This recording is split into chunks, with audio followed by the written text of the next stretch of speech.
Okay, so I bet you're very insecure about your small little chicken legs. I'll teach you. I'll teach you. I'll teach you. I'll teach you how to grow them fast. Number one, you just gotta train them consistently.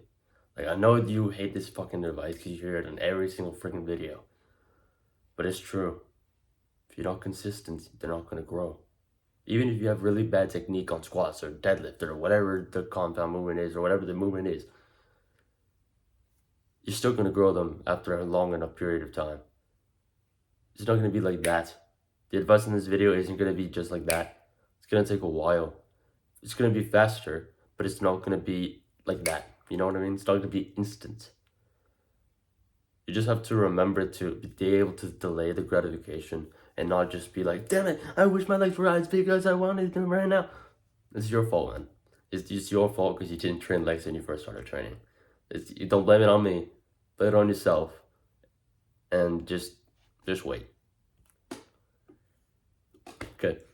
Second one is squats and compound movements. What is a compound movement? A compound movement is a movement that uses all of the muscles inside of the legs. Maybe not the calves, but mostly the quadriceps and the hamstrings.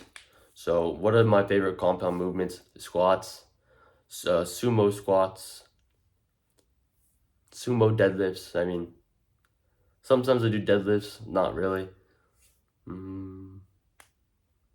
Leg press, that's another one I like.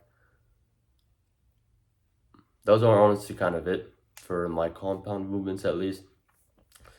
Now for some isolations, what I would do is leg curls, leg extensions, maybe Bulgarian split squats, but I fucking hate Bulgarian split squats. They're the fucking worst. But the compound movements in the squats are honestly some of the best exercises because I remember during my training, so from all the way from May to November, my legs, they were making some decent progress. Like, I'll admit, it was okay. But as soon as I started training squats and compound movements like heavy weight, because for weightlifting practice at my school, my leg growth grew exponentially. Like, it went like my legs just popped out of nowhere. I'm like, oh, these things are still here. I didn't even know. Like, just the compound movements really do work wonders. Because if you're just doing isolations all day, that's still great, but that's not really going to grow the entire leg, which is what you want. The compound movement's it's gonna grow the entire leg, especially if you have a compound movement more focused on your quads, and then a compound movement more focused on your hamstrings, like deadlift or RDLs. And for squats and for quadriceps, it's just squats. Third one is either heavy weights, low reps, or lightweight, high reps. What I would do for legs is heavy weights, low reps. But for some isolations, if you want to throw some in there, I would do lightweight, high reps. So why? Why the heavy compound lifts? Why heavy? Because if you're not putting like heavy strain onto your legs aren't gonna have the capacity to grow as much. At least that's what I think. I'm not some scientist, I'm not some freaking doctor, I'm not some personal trainer. This is just some my advice from a 15-year-old who was able to grow his legs pretty fast. So the more load your legs can take on, the bigger they're gonna be. Because like I remember when a few months ago when I was training squats a lot for weightlifting, and I would every single week I would add a few pounds onto the bar. So then eventually I got up to like 225 for 3 reps, right?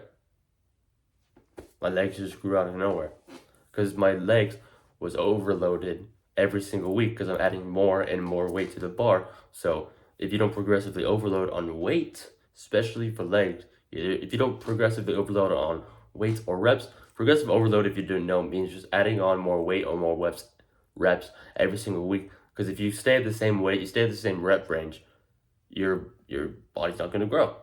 That's just simple like that. So for the compound movements, I would go heavy, low reps. But for the isolations, I would go more high reps, low weight. High reps, low weight. So that's what I would do. Yeah. So I know this is like one of the biggest insecurities a lot of you have. And it's definitely the biggest insecurity I had when my legs were still kind of small. Oh, Don't forget to train calves. I haven't been training calves in a while, so you should train calves. Alright, this video helped you anyway. If it's like, subscribe, so I can do my... I want to get to 10,000 subscribers, please. Please. Did not pronounce it later. As always, let me see.